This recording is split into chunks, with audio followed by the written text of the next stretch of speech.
7 by 2 we are getting at this place. And 7 by 2 is 3.5, which is from this interval 2 to 5. So we can find at least one point C from this interval. Here the point is C.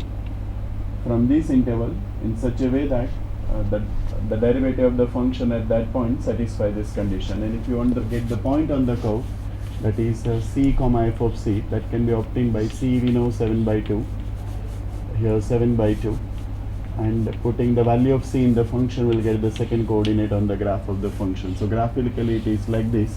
If this is function, for example, this is interval 2 comma 5 here, this is point which is 7 by 2, then the point will be this 7 by 2 comma f of C here if this is a function. So it will be like this. So tangent at this place will be parallel to the line joining these two.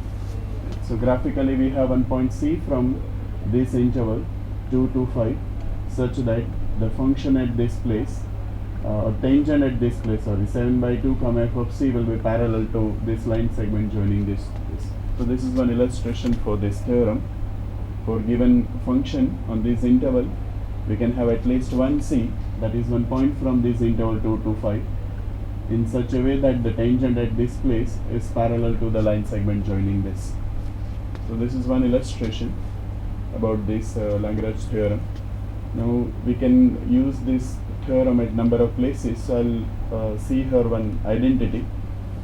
So one result can be proved using even this function.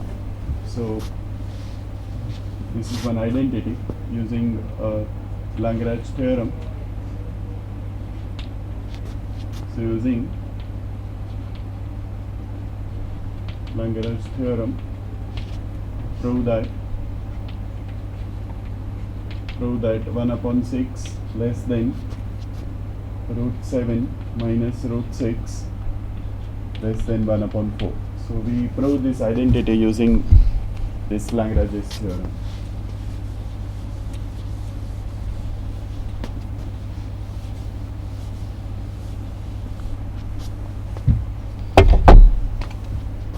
So in the solution, in this proof of this identity, here we want to use this theorem. So as we know, we required some function as well as the interval on which this function is defined. Now here by observation we can see that the root function is used. So by observing this inequality, we define fx as root function here, root of x. That is just from the observation of this identity. And even if you recall that theorem, there we have f of b minus f of a. So here the domain we are going to take, that is 6 comma 7. Okay, 6 to 7. So we have taken one function as a root x on this interval 6 to 7 just from the observation of this inequality. Here root is used as well as root 7 minus root 6 you are given. So we take the domain as 6 comma 7. Again, this being power function, it is like x raised to n. And we know that x raised to n is always differentiable and continuous. Here you have fx equal to x raised to 1 by 2 being root function. So this is continuous and differentiable. Therefore, it again satisfies both the conditions of this theorem. So I'll write here as it is continuous and differentiable being power function on this interval 6 to 7. It satisfies conditions of Lagrange theorem. Therefore, we can find C from this open interval 6 to 7 such that we have f of b here. F of b means here 7. This is closed interval AB. So f of 7 minus f of 6 upon 7 minus 6 equal to, we have here f dash C. Where C, as I've stated here, it is taken from open interval 6 to 7. So f of 7, if you put the values in the function, which is root 7 minus, this is root 6 upon 1 actually, this is equal to, now we know that the derivative of fx, here function root x, that is 1 upon 2 root x. Derivative of root x is 1 upon 2 root x. So here we'll be having 1 upon 2 root c. So we have this. So therefore root 7 minus root 6 equal to 1 upon 2 root c. So we keep inside. Now we get into this condition. So here C is from C belongs to open interval 6 to 7. So C must be between 6 and 7. So C is greater than 6 and less than 7. 6 is greater than 4, 7 is less than 9, 4 So- less than. So C is here. C is from 6 to 7. So we take first, we take the square root because here we need root C. So I'll take the square root here. So root 6 is less than root C is less than root 7. Because we need this, we are going to use this. And then I'll take the reciprocal, or so inequality will be in the reverse order. So root 7 less than 1 upon root C less than 1 upon root 6. We are trying for this number 2 into root C. So first, on base of this inequality, taking square root on both the sides, and once we take the reciprocal, this will be in the reverse order. This is 1 upon root 7, this is 1 upon root 6, and this is 1 upon root 6. Now we need here 2 root C. So dividing by 2. So 1 upon 2 root 7 is less than 1 upon 2 root C is less than 1 upon 2 root 6. And one can very easily see that this number is always greater than 1 upon 6. So this will be 1 upon 6 less than 1 upon 2 root 7 less than. Now putting the value of this from this equation 1, if I call this as 1, we have this value. So root 7 minus root 6 is less than 1 upon 2 root 6, and which is again smaller than 1 by 4. So this is less than 1 by 4. So if I drop this, we have this 1 upon 6 less than root 7 minus root 6 is less than 1 upon 4. So we have this. This much one can verify that this number is larger than 1 upon 6 and this number is less than 1 upon 4. So we have this inequality. So this is one of the inequality which we have seen through this theorem, Lagrange's theorem. Many more such inequalities can be proved. The important thing is here we have used the condition about C.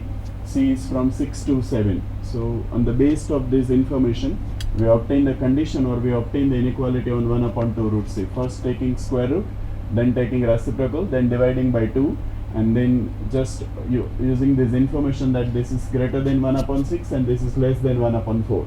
So we are getting this. So this is one of the application of the Lagrange's theorem. Now Dr. Sir will continue. We'll see a few more applications of the Lagrange's mean value theorem. If you have a continuous function on a closed interval AB which is differentiable on open interval AB, then we can say that if the derivative is strictly positive, then the function is strictly increasing on a closed interval AB, and if the derivative is less than 0, then the function is strictly decreasing on AB, and if the derivative is 0, then the function is a constant function. And now I will show you the proof on the board of this theorem, and for that we definitely use this theorem. So that's why this is the application of the mean value theorem. So in order to prove this, what we do is this, I will consider a function f on the interval x1 x2, and what I am doing is I will choose, this is my open interval AB, and let this be my x1 and this is my x2. I am given that my function is differentiable on open interval AB, and therefore it is differentiable on closed interval x1 x2, and being differentiable function, it is continuous. So my f is, it is continuous on closed interval x1 x2, differentiable on, actually it is differentiable on closed interval also, but just to fulfill the requirement of the mean value theorem, I am taking the open interval, and therefore by mean value theorem there exists some x in the interval open interval x1 x2 such that f x2 minus f x1 upon x2 minus x1 is f dash x.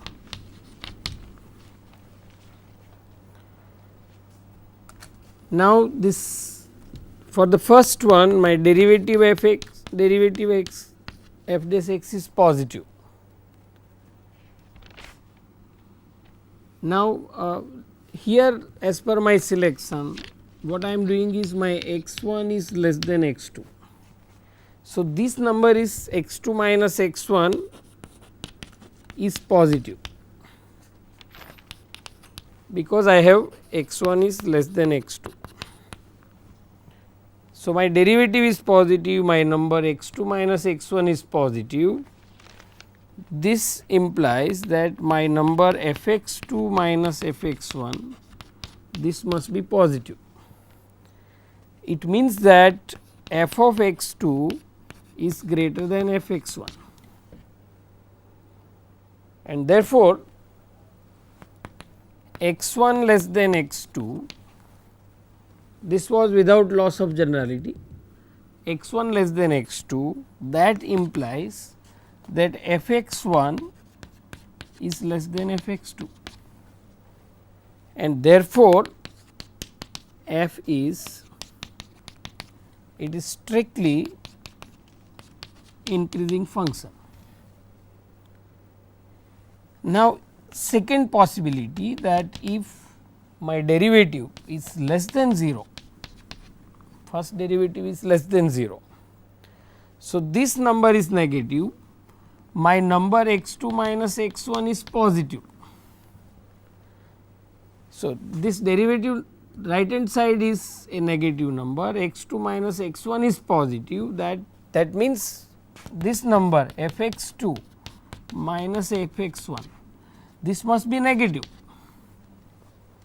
That means f x2 is less than f x1. What I have assumed is x1 less than x2. Therefore, this x1 less than x2 that implies f x1 is greater than f x2 and therefore, this f is it is strictly decreasing function. So, if the first derivative if it is greater than 0 then what we conclude that f is strictly increasing function. If the first derivative is less than 0 what we conclude is it is strictly decreasing function. If the first derivative is 0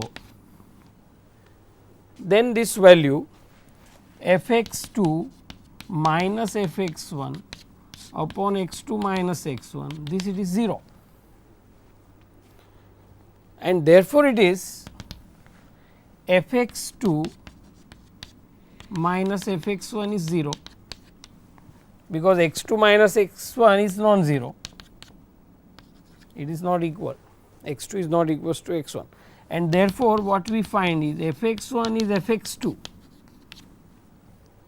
and therefore, f is this is for every x1 x2 in the open interval a b for all the choice and therefore, f is constant.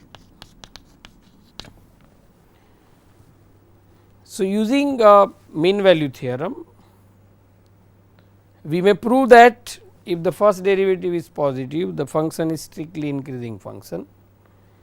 If the first derivative is less than 0 then the function is strictly decreasing function and if the derivative is 0 then the function is constant function. So, this was an important application of the mean value theorem.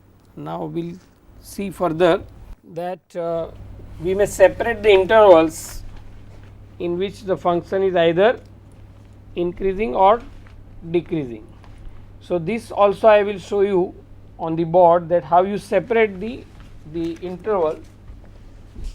The function is it is f of x equals to x square minus 2 x plus 4, this is the given function. So, now I will use this theorem in order to separate the interval. So, what we will do is this, we will find the derivative. Derivative of this is, it is 2x minus 2. Now, as per the condition of the theorem, if f is increasing, strictly increasing function, if the first derivative is positive, that means if it is this 2x minus 2 is positive, that means if x is greater than 1. Second, f is decreasing function if the first derivative is less than 0, that means if 2x minus 2 less than 0, that means if x is less than 1. And third is f is constant if first derivative is 0. First derivative is 0 means if 2x minus 2 is 0, that means if x is 1. Now, you can see on the real line that my function, it is constant at 1 if my x is less than 1, here the function is decreasing function. If my x is greater than 1, then my function is strictly increasing function. So, on the real line one can separate the interval, that in this interval the function is decreasing, in this interval it is increasing, and at this point the function is constant. So, this was the another application, that if you are given any polynomial, you can separate the intervals on the real line. Now, we will see the next slide. In the next slide, now we have the Cauchy's mean value theorem.